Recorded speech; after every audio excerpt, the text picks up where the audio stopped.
كذبت ثمود بطغواها إذ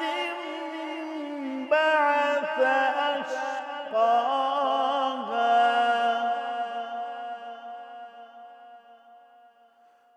فقال لهم رسول الله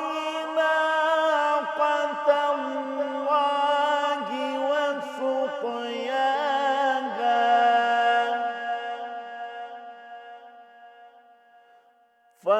فكذبوه